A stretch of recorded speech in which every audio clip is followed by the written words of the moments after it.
ये है अवंतिका, इस घर की छोटी बहू। जेठानी जी, मैंने घर की साफ सफाई कर ली है, अब आप जाकर खाना बना लीजिए। खाना? वो भी मैं? अरे तुम्हें मैंने इतनी बड़ी घर की बहू बनाया क्या ये दिन देखने के लिए? भूलो मत, इस घर में शादी तुम्हारी मेरी वजह से हुई है। मैंने कितने एहसान किए हैं तुम पर। नहीं दीदी, मेरा वो मतलब नहीं था। आपने एहसान तो मुझ पर बहुत बड़ा किया है। अब तो खामखा नाराज़ हो जा रही हैं। मैं जाकर अभी रसोई में खाना भी बना लूँगी। अवंतिका फिर से रसोई में चली जाती है। दरअसल अवंतिका की शादी उसकी जेठानी की वजह से हुई थी इस घर में, जिस कारण अवंतिका की जेठानी अपनी खूब एहसान जताती थी अपनी देवरानी पर, और बात बात पर अवंतिका की जेठानी इसी तरह करती रही। अवंतिका मेरी बच्ची, मैं मानती हूँ कि तू इस घर में अपनी जेठानी के कारण आई है, लेकिन अब इस घर पे तुम दोनों का बराबर का अधिकार है। अब जाकर आराम करो। माँ जी, आप बिल्कुल ठीक कह रही हैं कि इस घर पे अधिकार तो हम दोनों का है, लेकिन ये भी बात तो सच है ना कि जेठानी जी के एहसान को मैं कभी नहीं भूल सकती। उन्होंने तो मुझे कचरे से उठाकर इस घर की बहू रानी बना दिया है। बस इसीलिए ना जाने तुझे ये बात कब समझ आएगी। उसने तुझे इस घर की बहू अपने फ़ायदे के लिए बनाया है। बेचारी अवंतिका एहसानों के तले दब के घर के सारे कामकाज करती थी, यहाँ तक रसोई भी अकेले ही संभाला करती थी। और अवंतिका की जेठानी आराम से सबके साथ बैठकर खाना खाती थी। खाना खाकर सीधे कमरे में आराम करने जाती। घर या रसोई के कोई भी काम से उसे कोई मतलब नहीं था।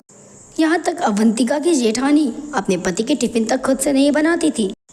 कितने सालों से घर के सारे कामकाज वो अकेले ही संभाला करती थी, और जब भी वो अपनी जेठानी से घर के कामकाज में हाथ बटाने के लिए कहती तो हर बार की तरह तुम ये बात हर बार क्यों भूल जाती हो कि मैंने तुम पर कितना बड़ा एहसान किया है? याददाश्त कमज़ोर है। मुझे माफ़ कर दीजिए जेठानी जी, मैं आपके एहसान कभी नहीं भूल सकती हूँ। आप तो महान हो। Good, very good. और अच्छे से जाकर घर के सारे काम काज करो, और दोबारा मुझे मेरे एहसान याद ना दिलाने पड़े तुम्हें। आई एम सॉरी, अगली बार ऐसा कभी नहीं करूँगी मैं। एक बार फिर से चालाक जेठानी ने अपनी देवरानी को बेवकूफ़ बनाकर रसोई में भेज दिया और खुद आराम करने चली गई। अरे अवंतिका, तुझे ये बात कब समझ आएगी? अरे अभी तो तू रसोई के काम निपटा कर गई थी, फिर से तू रसोई में आ गई। महारानी सारा दिन आराम करती है।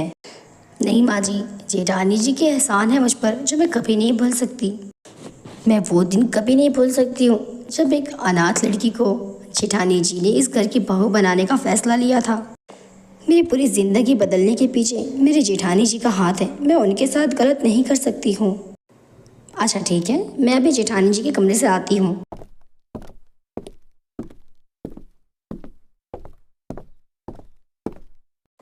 अच्छा तो ये बता, तू घर के कामकाज कैसे करती है?